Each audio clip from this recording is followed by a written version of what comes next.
ओ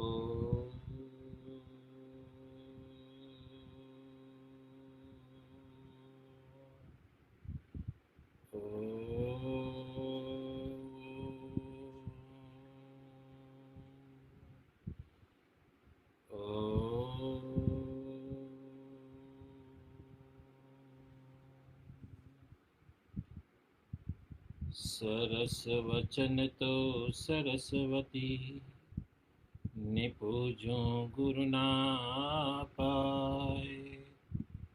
गुण माणिक ना गावता, सेवक ने सुख थाय।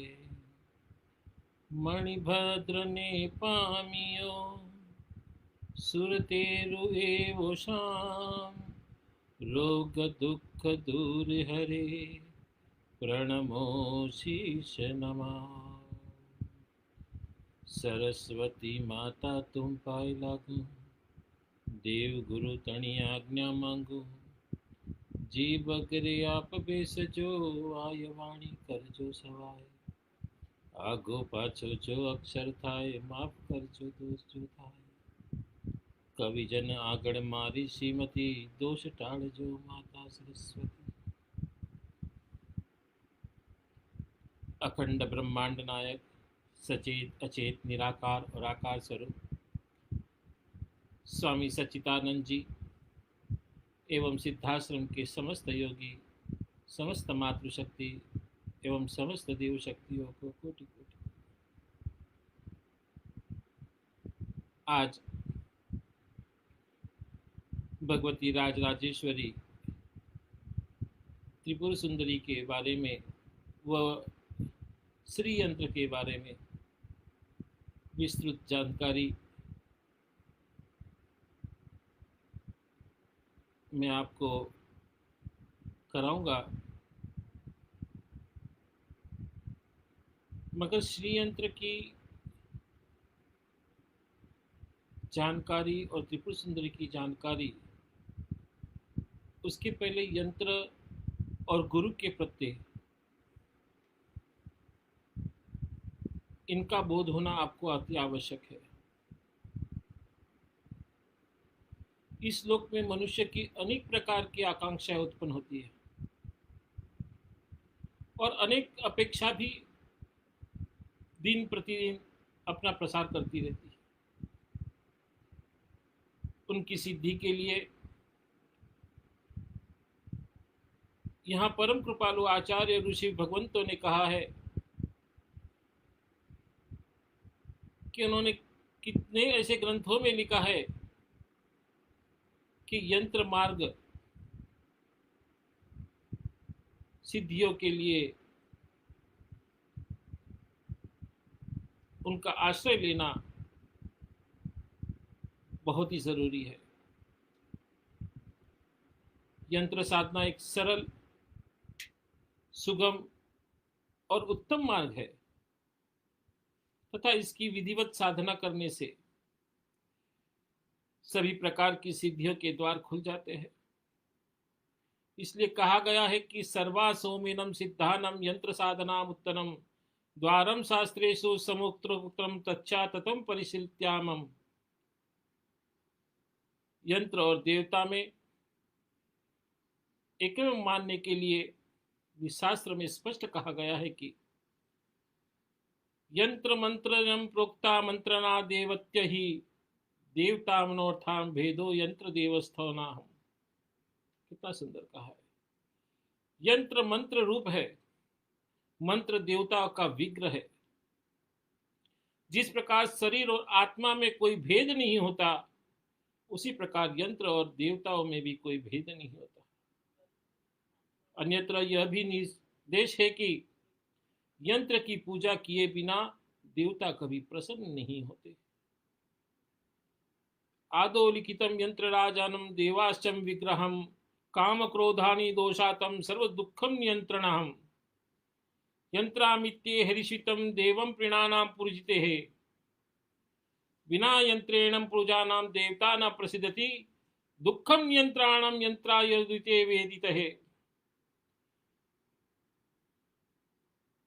साधना के आरंभ में देवता का विग्रह स्वरूप यंत्र को लिखना चाहिए।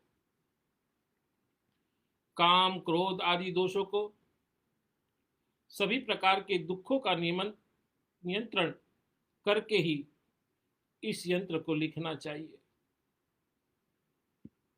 इसलिए शास्त्रकारों ने कहा गया है कि यंत्र अपने आप में इतनी ऊर्जा और तेजोमय होती है क्योंकि आपकी बोले हुए मंत्र की ऊर्जा उस यंत्र पे गिरती है और आपके भाव जो उस परमात्मा के प्रत्यय, उस देवता के प्रत्यय है, और वो भाव की ऊर्जा उस यंत्र के अंदर जब समाहित होती है तो वो यंत्र देवतुल्य बन जाता है। मगर ये कब संभव है? जब आपके जीवन में गुरु का है। बिना गुरु की कोई की हुई साधना का कोई महत्व नहीं है। जब तक आपने कोई गुरु दीक्षा नहीं ली है, गुरु के मुख से कोई मंत्र नहीं लिया है, गुरु के मुख से चैतन्य मंत्र नहीं लिया है, गायत्री मंत्र नहीं लिया है, तब तक सारे मंत्र करना व्यर्थ है। साधना का पथ का श्री गणेश गुरु से ही होता है। इसलिए साधना में सभी मार्गों में गुरु का पद सर्वोच्च स्वीकार किया गया है। वैसे भी धर्म ग्रंथों ने गुरु की सर्वोच्च और महिमा का गाहन किया है, किंतु तंत्र में गुरु की सर्वोत्कृष्टता जैसा वर्ण किया है वैसा और कहीं नहीं है। तंत्र में गुरु और इष्ट देव में अभेद का वर्णन किया है। साधक के प्रति तंत्र का वाक्य है, यथा देवम तथा मंत्रे तथा गुरु तथा स्वात्मेदम भक्ति क्रमम श्रुतः। ललिता सहस्त्रनाम, गुरु मंडल रूपिणी और गुरु प्रिया में गुरु का शिव से ही संग्रह किया है और निवारण तंत्र अनुसार शिव ही गुरु है और गुरु परम गुरु परमेष्टि गुरु और परात्पर गुरु शिव ही अंश है।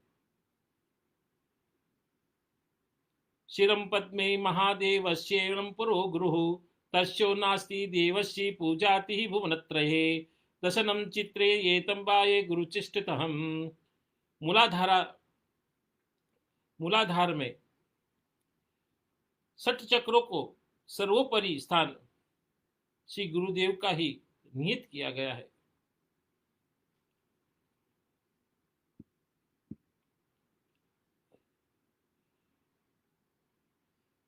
अधोमुख सहस्रदल कमल कर्णिकागत मूर्णाल रूपिणी चित्रिणी नाड़िनी से भूषित गुरु मंत्रात्मक द्वादश वर्ण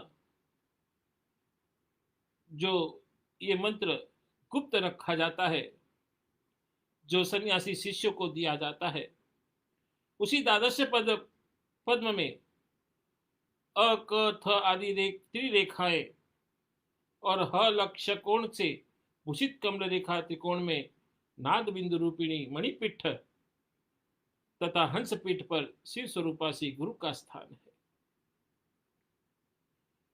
पादुका पंचक श्री पूज्य शंकराचार्य जी गुरु को साधना क्रम की धुरी तथा जीवन की सर्वोच्च सफलता बताया है। तीनों लोक में ज्ञाता दाता गुरु की उपमा किसी ने भी अन्य तत्व से भी देनी व्यर्थ है। गुरु की उपमा यदि पारस से दी जाए तो भी व्यर्थ है, क्योंकि पारस तो लोहे को सोना बनाता है, पारस नहीं बना पाता। परंतु गुरु शिष्य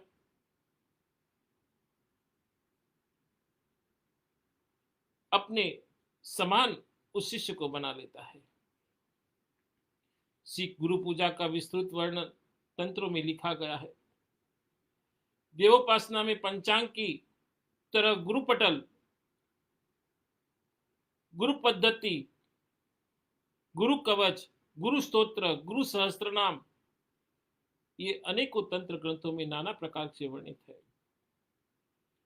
सकंद पुराण में वर्णित गीता, गुरु गीता जो जगत प्रसिद्ध है, रुद्रव्यामल तंत्र के अंदर गुरु पादुका स्तोत्र एवं अद्भुत चमत्कारी स्तोत्र का रहस्य भरा पड़ा हुआ है। वह केशवरी तंत्र में गुरु स्मृत वर्णित है। बुभिज कांतिक में 6 श्लोकों को गुरु स्तोत्र है। इसमें शिव रूप श्री गुरु की महिमा की गई है। तंत्र वर्णित श्री गुरु पूजा में सबसे विचित्र बात गुरु मंडलाचरण है। गुरु मंडलाचरण मंत्र अद्भुत रहस्यमय मंत्र है। इसी एक मंत्र में इसकी विस्तृत रहस्य नहीं खोला जा गया। यदि उपरोक्त कोई संपूर्ण सार से समझाते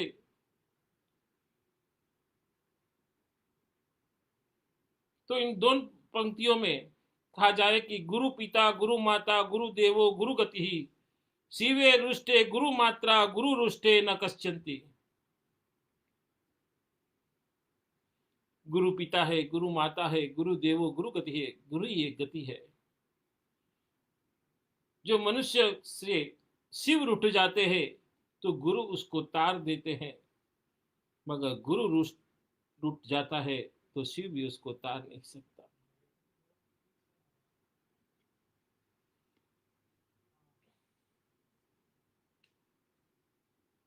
उपरोक्त विवरण से साधना उपासना की गंभीरता को स्पष्ट होती है कि शास्त्रों में वर्णित श्री गुरु इष्ट देव को ही रूप है। आप लोगों ने हर समय सुना होगा, बहुत से महात्माओं में लेखों में बहुत से आपने सुना होगा कि गुरु का अर्थ है गु और रू का अर्थ है अंधकार से प्रकाश की तरफ ले जाना।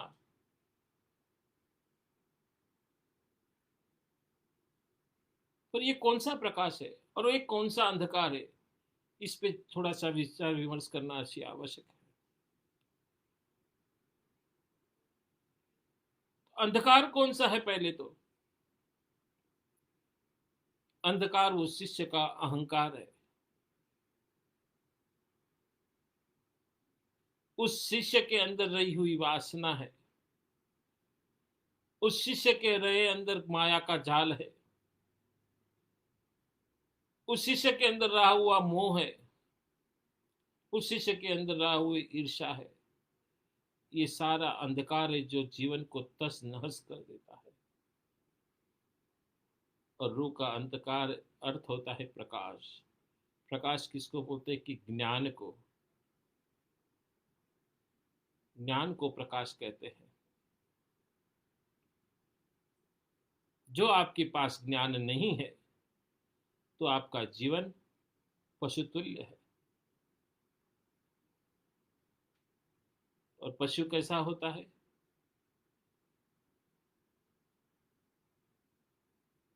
न उसके अंदर कोई ज्ञान, न जात, न पात, न कुछ नहीं। न वो अपना कभी भला कर सकता है, न दूसरों का भला कर सकता है। मगर ज्ञान वो चीज है जो आपको सिखाता है कि अज्ञान क्या है, अधर्म क्या है, मोह क्या है, माया क्या है, वासना क्या है। ये सब चीज सिखाता है प्रकाश। और इस प्रकाश जो शिष्य में पाए जाने वाले अंधकार का नाश करके उसे ज्ञान रूपी प्रकाश देता है, वही गुरु कहलाता है। गुरु शास्त्रों का अध्ययन व विचारों का मनन करता है, वह अमृत मंथन करता है, वह तप रूपी संपत्ति अर्जित वह एकत्रित करता है, वह अपने देव रूपी जीवन में वह जो कुछ भी अर्जित करता है वह अपने शिष्यों को देकर अपने शरीर, मन, बुद्धि, मस्तिष्क और आत्मा को सभी को पुष्ट करता है। अनेक पशुत्वपूर्ण संस्कारों को भी नष्ट करके विकास क्रम से उन्हें मानवता की चोटी तक पहुंचाता है। जीवन पथ के मार्ग से अंधकार दूर कर ऐसा दीप प्रज्वलित करता है जिसे प्रकाश में हम अपनी लंबी यात्रा को सुगम और बोधगम्य बनाते हैं। गुरु संघर्ष करना सिखाता है। वह सिखाता है कि कठिनाइयों से कैसे जूझना है। वह शिष्य को लघु महान बनाता है। वह अवगुण दूर करके गुणों को पैदा करता है। गुरु जीवन में श्रेष्ठता के बीज बोकर महानता का फल चखने को देता है। शिष्य में शिष्टाचार की भावना भरता है। सिद्धांतों की रक्षा करना सिखाता है। जीविका उपार्जन से लेकर जीवन निर्माण तक की समस्त प्रक्रियाओं में वो उत्तम पथ प्रदर्शन बनता है। गुरु तप, त्याग, प्रेम, सेवा, निर्भोलता, निस्वार्थता, संयम, सदाचार और इंद्र निग्रह की साक्षात प्रतिमा है। अपना अथाह ज्ञान भंडार शिष्य को मुक्त हाथ से जो लुटाता है वो प्रसन्नता का अनुभव करते हैं। शास्त्र गुरु को ब्रह्मा विष्णु महेश मानकर गौरवान्वित होता है। माता पिता तो स्थूल काया रूप में जन्म देते हैं, मगर गुरु गुणों को सजाता है, संवारता है, संस्कार देता है। मनु ने विद्या को माता व आचार्य को पिता माना है। उपनिषदकार गुरु को देवता की संज्ञा देते हैं। देता वही है जो निरंतर अबाध्य गति से देता है। गुरु अपने ज्ञान से सदैव शिष्य को अपने अंतकरण से आलोकित करता है। ये सारी क्रिया कब होती है? जब सामने वाला शिष्य बन जाता है। क्योंकि चेला और भक्त और शिष्य तीनों में फर्क बहुत है। भक्त हमेशा भागता है, चेला हमेशा चलता है और शिष्य हमेशा सिरोधारी होता है।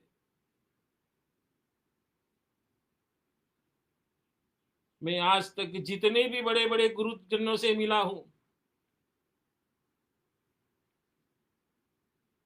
सबका एक ही कथन रहा है कि मुझे मेरी अपनी जीवन के अंदर एक शिष्य मिल जाए तो भी मैं अपना जीवन धन्य समझता हूं। पर शिष्य बनना तो जरूरी है, और जब वो कोई शिष्य मिलता है तो आगे बताई हुई सारी चीजें गुरु उसको यथाशक्ति दे देता है। वो ऐसा मार्ग दिखाता है जिसमें वो जीवन के सभी क्षेत्रों में सफलता की नई परंपराएं स्थापित करके वो आगे बढ़ता जाता है।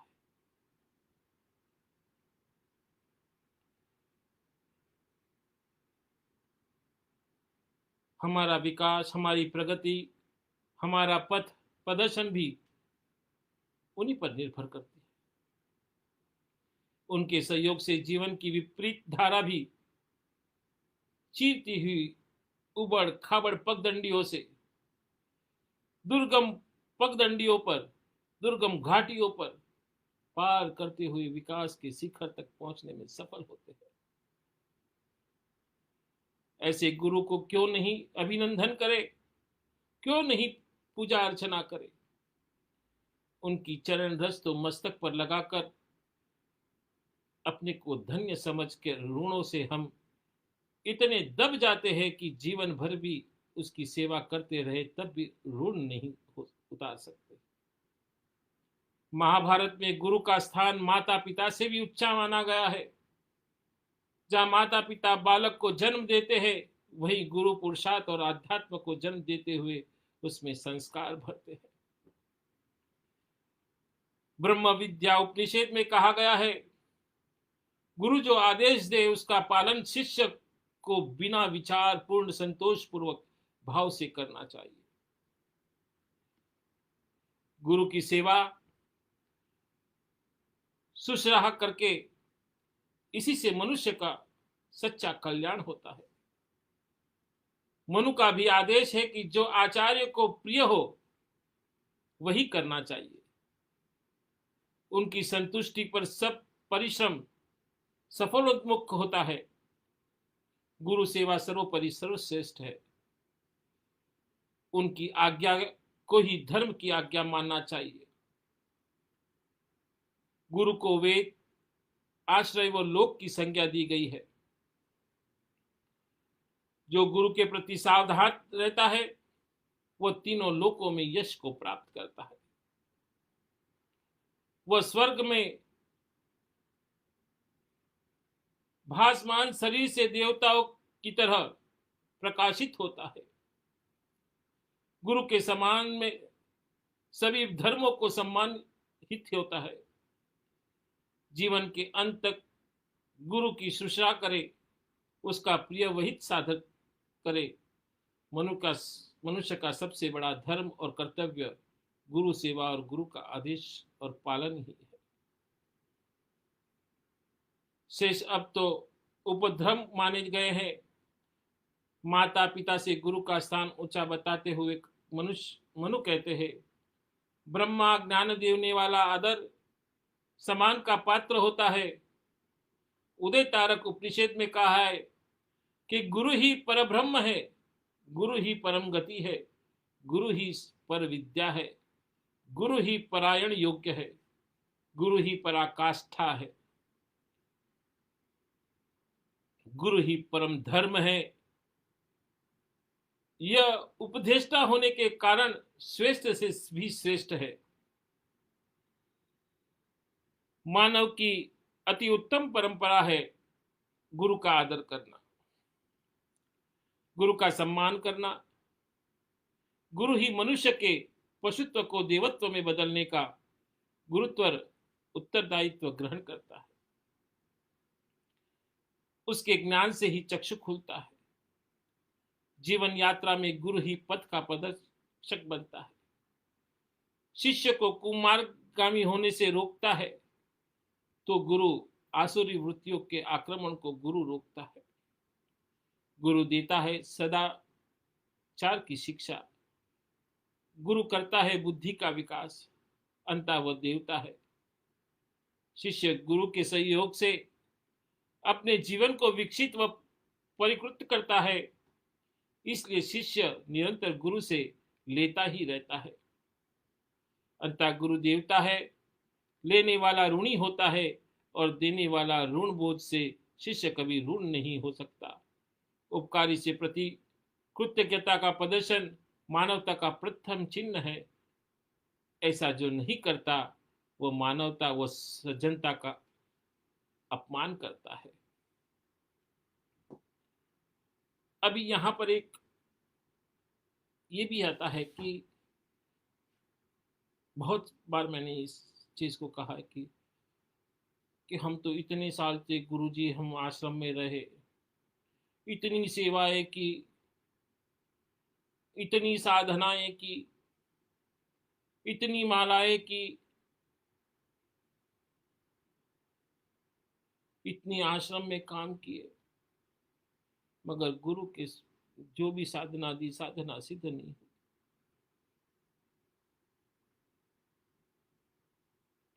अंततः अच्छा है कि हम यहाँ से आश्रम से छोड़कर चले जाए और अपना एक आश्रम बनाए।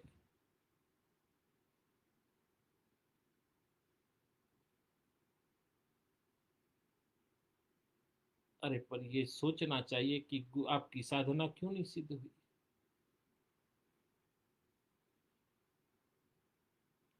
तुम्हारे अंदर किसी के प्रति द्वेष की भावना, तुम्हारे अंदर कामोत्तेजक की भावना,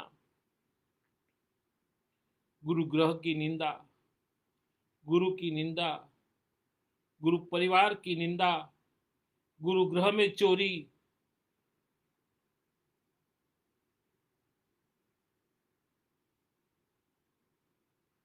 और अपने आप को गुरु से भी श्रेष्ठ मानना, ये सारी चीजें आपको उस साधना पद से भ्रष्ट कर देती है।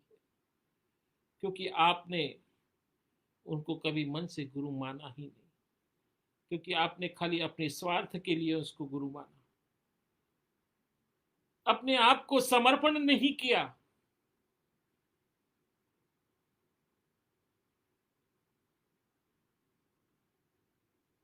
शरीर और मन और आत्मा, शरीर भले तुम्हारा यहां पर है, पर तुम्हारे प्राण और आत्मा किसी अहंकार के अंदर जीवित है, किसी वासना के अंदर जीवित है, किसी द्वेष के अंदर जीवित है, कूटनीति के अंदर जीवित है। और ऐसे में साधना सिद्ध करना और उनको करवाना, ये दोनों के लिए हानिकारक है। आज मैं किसी को साधना सिद्ध करवा लूं और उसके अंदर अहंकार भरा पड़ा है, किसी के अंदर प्रत्येक का मोह है, तो निश्चित उस साधना का वो दुरुपयोग करेगा। और उस दुरुपयोग में किसी व्यक्ति के ऊपर उसने प्रयोग किया, तो उस व्यक्ति के माता पिता भी होंगे, भाई बहन भी होंगे, पिता पुत्र औरत भी होगी, बच्चे बेटियां भी होगी। जो उस पुरुष को किसी को कुछ हो जाता है, तो उनका सारा परिवार तहस नहस हो जाता है। और ऐसे में जिसके अंदर अहंकार भरा हुआ है, मोह भरा हुआ है, वासना भरी हुई है, लालच भरा पड़ा हुआ है, ऐसे व्यक्ति को आप मात उस गुरु के सामने माथा भी पटक ले, कुछ नहीं मिलेगा। खाली हाथ आए और खाली हाथ ही जानेगा। बौद्धिक ज्ञान तो मिल जाएगा आपको, मगर आत्मा का ज्ञान है वो मिलना बहुत मुश्किल है।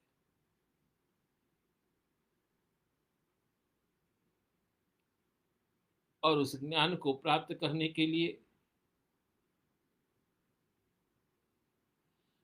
वह स्वयं को शून्य की ओर अग्रसर करना जरूरी होता है। अंतः भारतीय संस्कृति में गुरु को नमन करना, अभिवादन, प्रणाम, सम्मान करना एक आवश्यक कृत्य माना गया है। और गुरु परंपरा में अनेकों बातें हैं। आत्मिक विकास के लिए मार्गदर्शन गुरु का होता है, अत्यंत आवश्यक भी होता है। पर साधना के जिस उद्देश्य की पूर्ति होती हो, गुरु भी तदनुसार अवश्य होना चाहिए। अंतः ऐसे गुरु की खोज की जानी चाहिए जिसमें गुरु बनने के सभी लक्षण हो।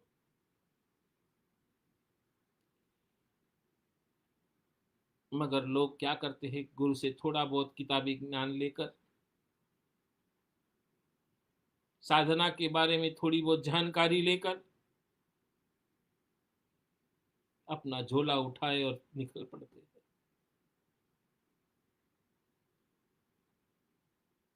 ऐसे झोले छाप गुरुओं से बच के रहना।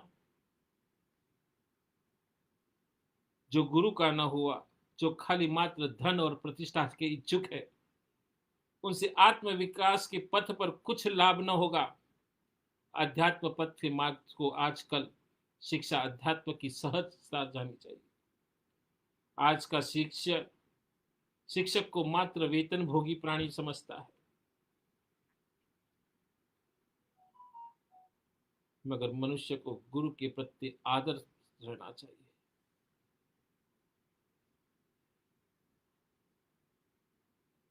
क्योंकि जब आप गुरु किसी को धारण करते हैं, तो ध्यान रखना कि पग पग पर गुरु आपका परीक्षा भी लेगा और पथ प्रदर्शन भी जरूर करता रहेगा।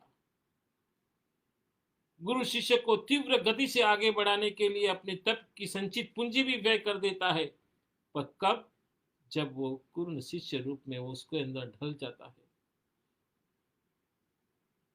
उसकी गलतियों का परिमार्जन भी करता है, दोषों से मुक्त करता है, बाधाओं को दूर हटाता है, मानसिक और आध्यात्मिक परिशोधन करता है, अज्ञान से ज्ञानोन्मुख करता है। शिष्य का ही हित में गुरु अपना संबंध बनाए रखता है। संबंध मात्र स्थूल से नहीं, आत्मा से होना चाहिए। गुरु का चित्र चौकी पर स्थापित कर उसकी रोली, धूप, दीप, चंदन, धूप आदि से पूजा करनी चाहिए। जो साक्षात गुरु है, तो उस गुरु का नित्य स्मरण करते रहना चाहिए। दिन में 3 बार गुरु के चरणों में नतमस्तक होना चाहिए। गुरु के मुख से गुरु मंत्र को धारण करना चाहिए।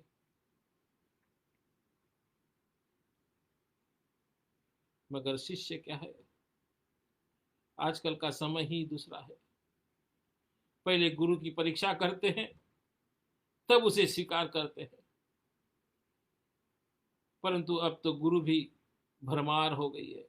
जैसे मैं पहले बोल रहा, झोला छाप गुरु होते हैं।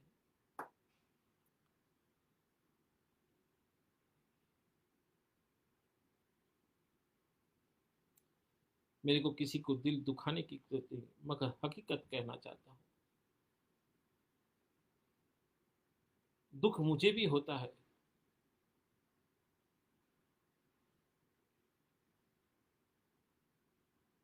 कि कोई अपनी आत्मा के साथ ऐसा खिलवाड़ कैसे कर सकता है।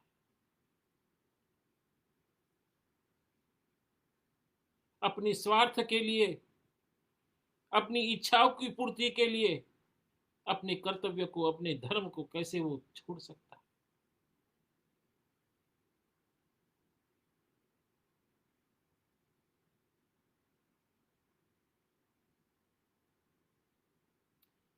मगर क्या करे, आज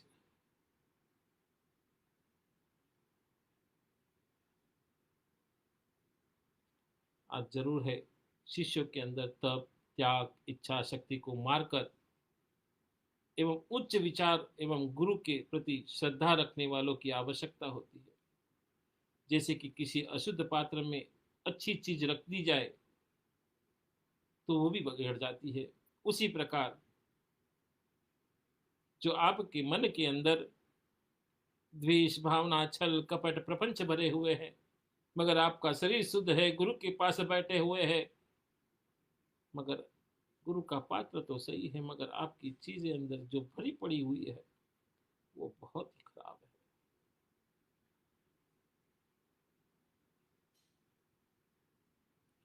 गुरु जो उनके सामने जो जाति, विद्या, धन आदि का अभिमान रखता हो, अपने कार्य को छोड़कर भी गुरु के काम में लगाने रहने वाला नहीं हो, जो गुरु के पास दांत भांति विश्वास करता हो, ऐसे शिष्य को भी गुरु ने त्याग कर देना चाहिए।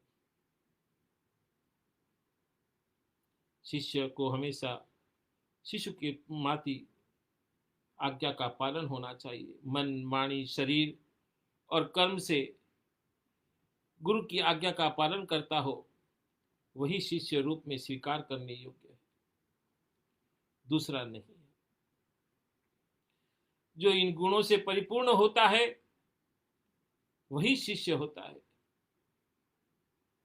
शास्त्रों में गुरु महिमा और शिष्य लक्षण का इतना विस्तार है और उनका इतना अवान्तक भेद है कि यदि संक्षिप्त में भी उसका उदाहरण दिया जाए तो एक बहुत बड़ा ग्रंथ बन सकता है।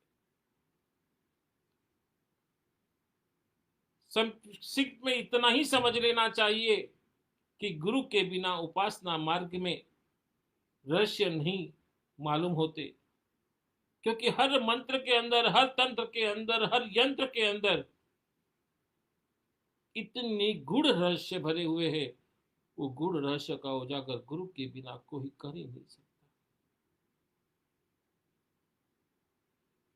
जो उपासना करना चाहता है वो गुरु के सानिध्य में ही शिष्य की पूर्णता है।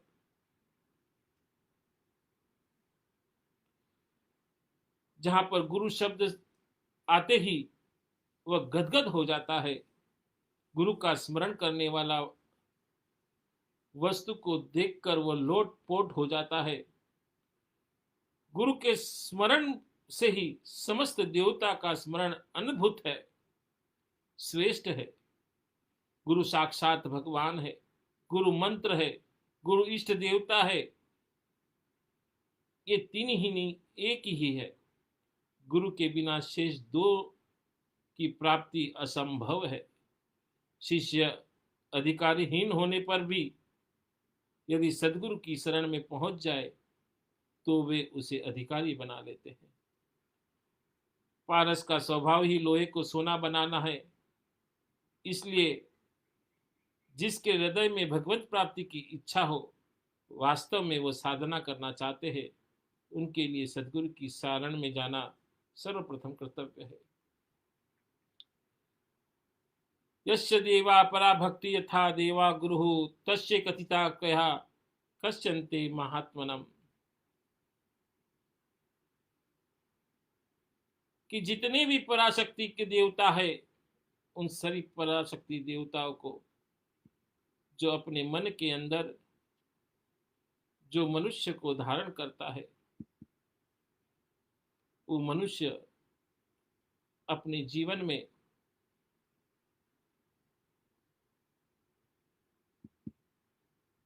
अनेकों प्रकार के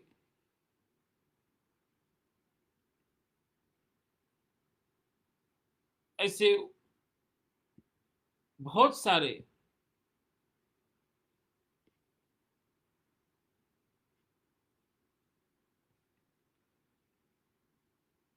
समय और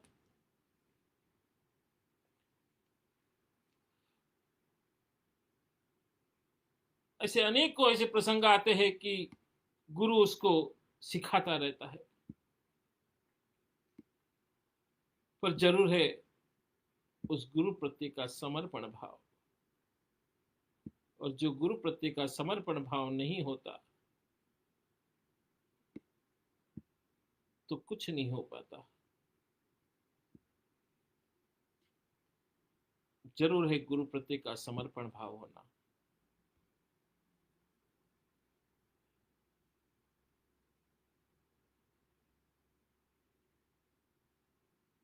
और उस समर्पण भाव के लिए ज्ञान की आवश्यकता होती है।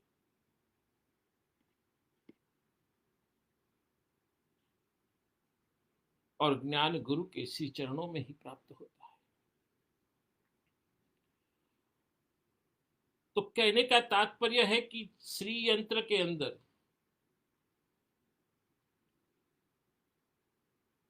और श्री यंत्र की अधिष्ठिता देवी त्रिपुर सुंदरी,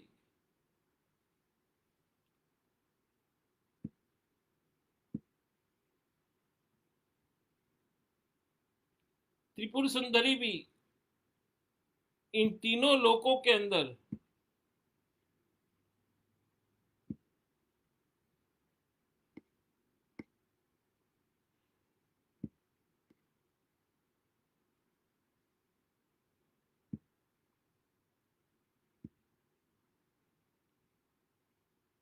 धर्म, अर्थ, काम और मोक्ष, ये तीनों देने वाली है।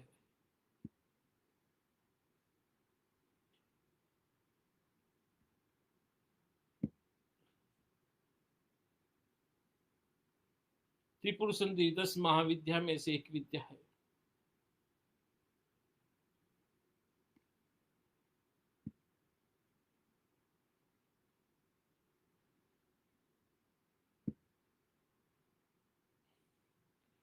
इन महात्रिपुर सुंदरी को षोडशी महात्रिपुर सुंदरी के ललिता, लीलावती, लीलामती, ललितांबिका, लीलेशी, लीलेश्वरी तथा राज राजेश्वरी भी कहते हैं। ये 10 महाविद्या में सबसे प्रमुख देवी है। त्रिपुर सुंदरी के 4 कर दर्शाए गए हैं। कर इसका अर्थ होता है हाथ। चारों हाथों में पाश, अंकुश, धनुष और बाण सुशोभित है।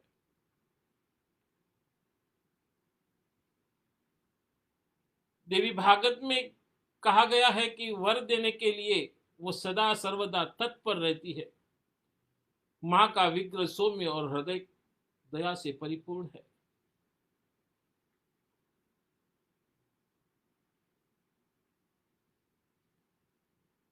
और इस परिपूर्ण जीवन के अंदर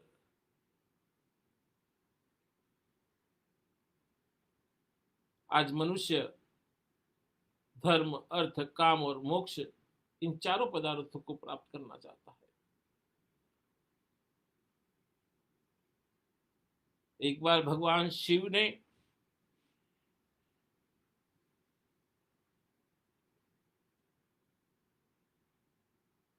और पार्वती जी दोनों अपने आसन पर विराजमान थे। पार्वती जी ने हाथ जोड़कर प्रभु भगवान शंकर को कहते हैं कि हे प्रभु, इस दुनिया में धर्म, अर्थ और काम ये सभी प्राप्त होते हैं, मोक्ष भी प्राप्त होता है,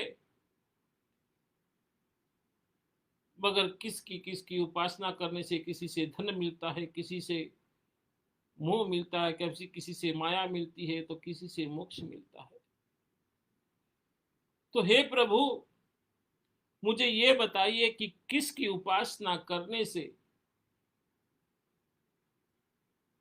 धर्म, अर्थ, काम और मोक्ष ये चारों पदार्थ प्राप्त हो। तब भगवान भोलेनाथ मां पार्वती को कहते कि हे प्रिय, इस युग के अंदर धर्म, अर्थ, काम और मोक्ष ये जो चारों पदार्थ जिसको पाने हैं, उसको भगवती श्री राज राजेश्वरी त्रिपुर सुंदरी के श्री चरणों में जाना चाहिए, उसकी आराधना करनी चाहिए, उसके श्री यंत्र को स्थापित करना चाहिए, जिससे मनुष्य इन चारों पदार्थों को प्राप्त कर सकता है।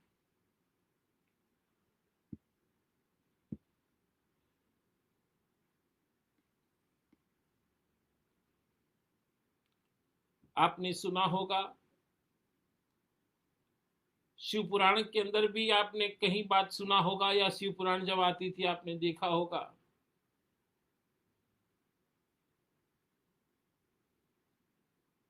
कि जब शिव पत्नी सती अपने पिता राजा दक्ष के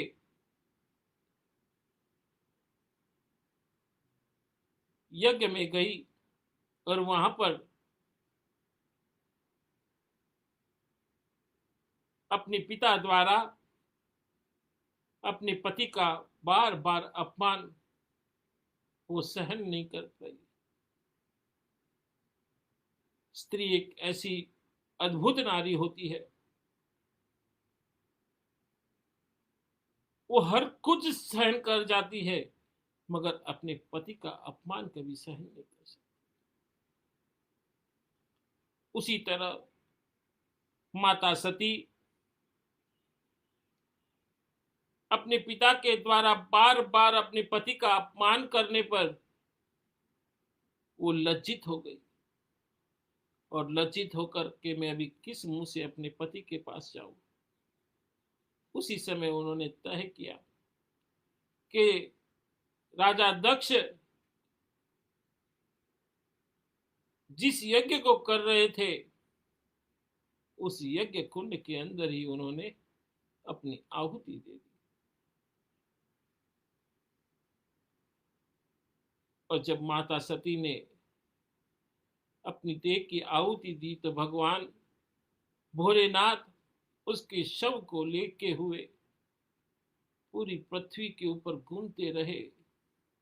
उनको कोई शुद्ध बुद्ध नहीं, न खाने का, न पीने का, न कपड़े का, न लत्ते का, किसी का, न रात का, न दिन का, न सुख का, न दुख का, किसी का कोई कोई खबर नहीं।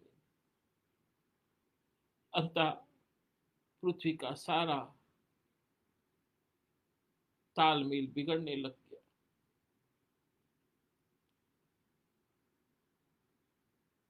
सारे देवता और ऋषिगण, आचार्य लोग मिलकर भगवान श्री हरि विष्णु के पास गए। तब भगवान विष्णु ने सबकी व्यथा सुनते हुए अपने सुदर्शन चक्र को आज्ञा दी कि तुम इस तरह जाओ कि उस अध जले हुए शरीर माता सती का छेद भेद करते हुए गिरा दो, जिसे भगवान शिव को समझ नहीं आए। मगर शिव तो अपने उस शोक के अंदर इतने शोकाकुल थे कि कब उस सुदर्शन चक्र ने देवी सती के शरीर को टुकड़े टुकड़े कर कर धरती पर विसर्जित कर दिया।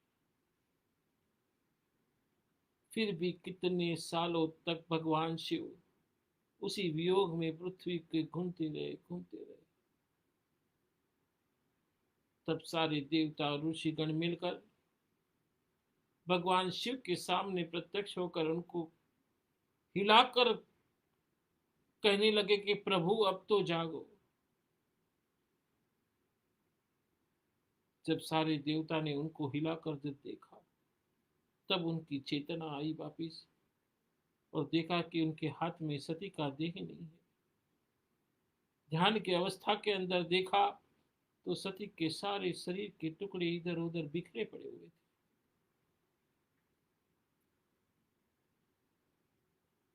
फिर भी उस वियोग के अंदर भगवान शिव कैलाश के ऊपर जाकर ध्यान अवस्था के अंदर बैठ गए। हजारों साल तक की साधना, हजारों सालों तक का ध्यान करते हुए जब देखा कि भगवान शिव वापिस अपने ध्यान से उठ नहीं रहे हैं, तभी इंद्र आदि सारी देवता मिलकर भगवान विष्णु से फिर जाते हैं और कहते हैं कि प्रभु कुछ तो करिए।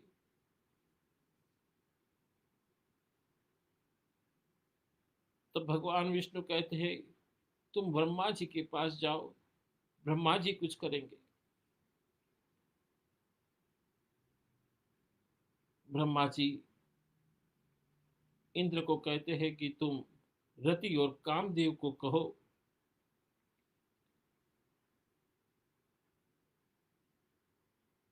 कि उनके सामने नृत्य करके काम रूपी बाण उसके शरीर के अंदर भगवान शिव को स्पर्श करवा दे।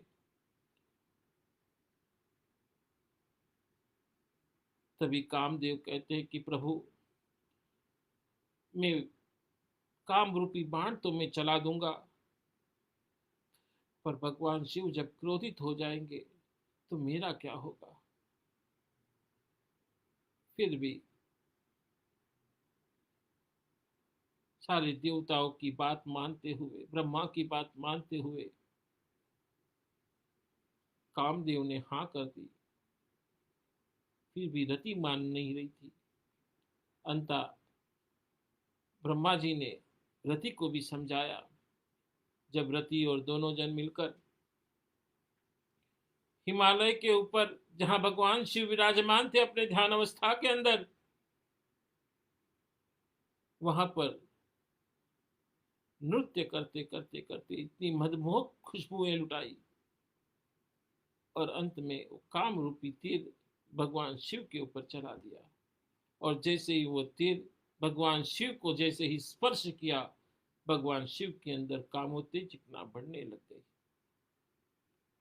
और जैसे ही कामोत्तेजना बढ़ी, भगवान शिव का ध्यान टूटा। और जैसे ही भगवान शिव का ध्यान टूटा तो सामने खड़े थे कामदेव और क्रोधित होकर भगवान शिव ने अपना तीसरा नेत्र खोलकर कामदेव को भस्म कर डाला। ये कथा आपने देखी होगी, सुनी होगी, पर उसके बाद की कथा कि जब कामदेव जब भस्म हो गए,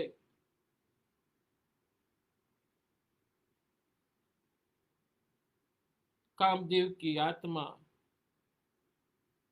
उस शरीर से निकल गई।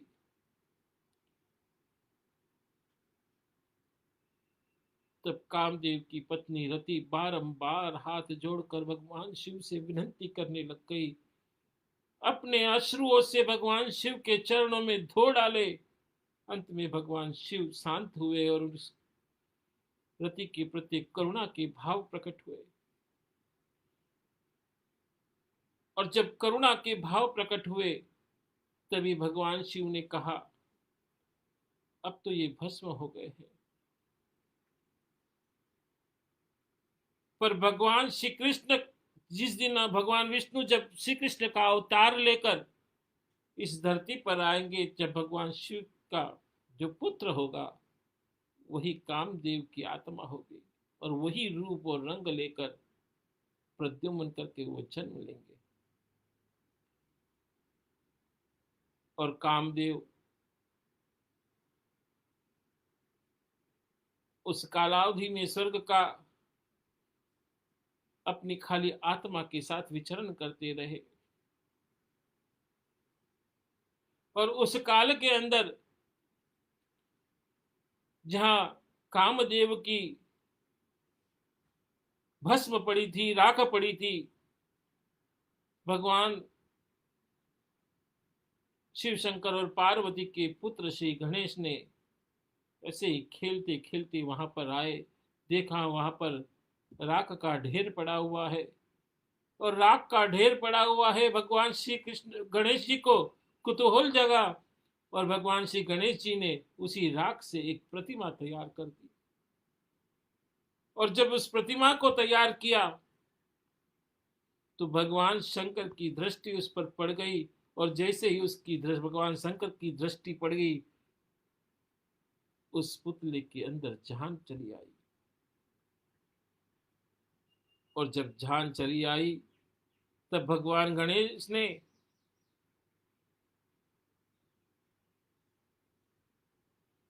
उस भस्म से पैदा हुए इंसान को कहा कि तू भगवान शंकर की स्तुति कर। शतरुद्र का उपदेश दिया, और सब उसका उपदेश देने के पश्चात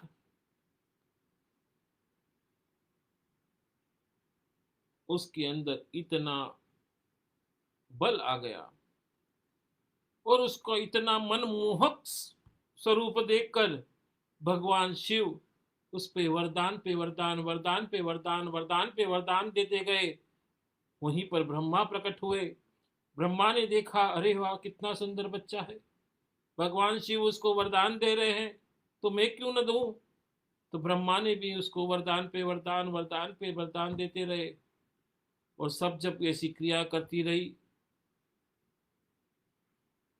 तब ब्रह्मा ने उस व्यक्ति को पास में खड़े रहकर उसकी पीठ थपथपाते हुए बोला, भंड भंड।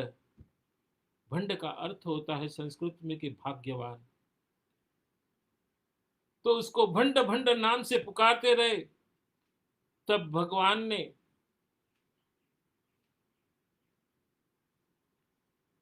शिव शंकर ने उसका भंड नाम से उसका नामकरण किया, और उनको आशीर्वाद दिया कि 60,000 वर्ष तक तू राज करेगा। और 60,000 वर्ष तक उस भंड ने राज किया। और वो राज करने 60,000 वर्ष जैसे ही पूरे हुए, और उसके अंदर इतनी ताकत और इतना बाहुबल आ गया कि उसके अंदर सारी असुरिया वृत्तियां आने शुरू हो गई। वो अपने आप को भगवान मानने लगा।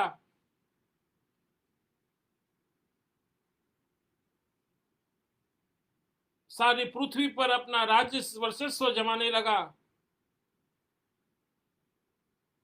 तभी सारे लोगों ने उसको भंड राजा के नाम से प्रचलित होने वाले को भंडासुर नाम दे दिया, क्योंकि उसके अंदर असुरी वृत्ति आ चुकी थी। और भंडासुर न दिन देखता था न रात देखता था, बस चारों जगह अत्याचार अत्याचार। अंत में एक बार उसको मन में क्या आई, उसने देवराज इंद्र पर आक्रमण कर दिया। और जब देवराज इंद्र पर आक्रमण किया तो सारे देवता इंद्र अपना स्वर्ग छोड़कर हिमालय के उस पर्वत शंखमाला के अंदर जाकर छिप गए।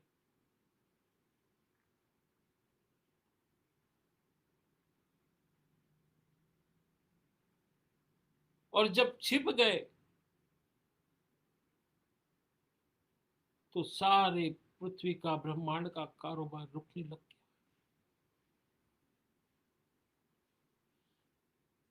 क्या करे। वहीं पर सारे देवता ने मिलकर श्री गणेश जी का आवाहन किया। श्री गणेश जी ने भगवान अपने पिता शिव जी का आवाहन किया। शिव जी ने ब्रह्मा विष्णु का आवाहन कर सबको एकत्रित किया कि अब क्या किया जाए। हमने वरदान तो दे दिए, वो भंड नाम का राजा आज भंडासुर बन गया। तभी सारे देवता ने मिलकर भगवान शिव की बार बार विनती की कि प्रभु हमको इससे बचाओ। तब भगवान ने अपनी आराध्य भगवती राज राजेश्वरी त्रिपुर सुंदरी का अनुष्ठान और यज्ञ करने को कहा गया।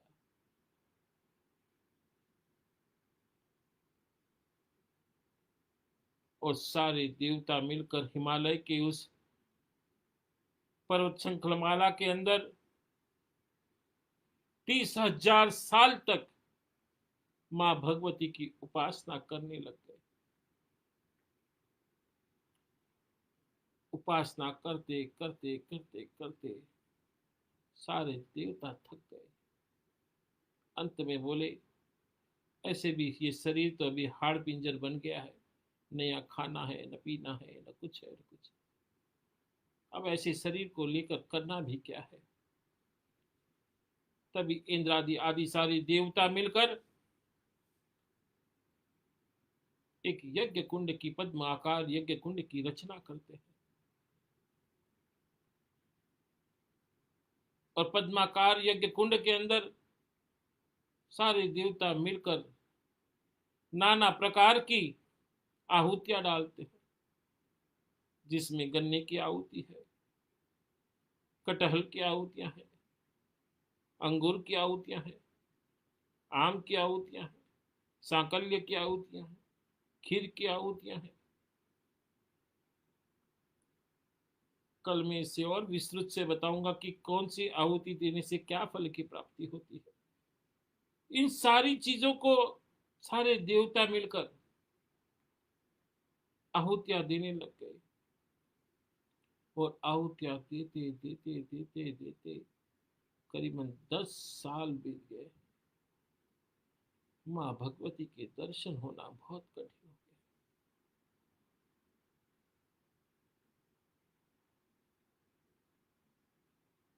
तो कल मैं और आपको इस श्री यंत्र के बारे में और मां भगवती के स्वरूप के बारे में समझाऊंगा।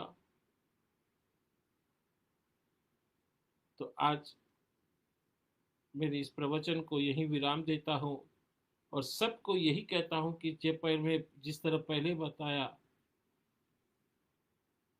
कि आप शिष्य बनने की चेष्टा करो। जब गुरु के पास जाते हैं, अपने जीवन में कोई गुरु बनाते हैं, तो कोई विकल्प मत रखो, यहां से कभी नहीं, यहां से सोचो।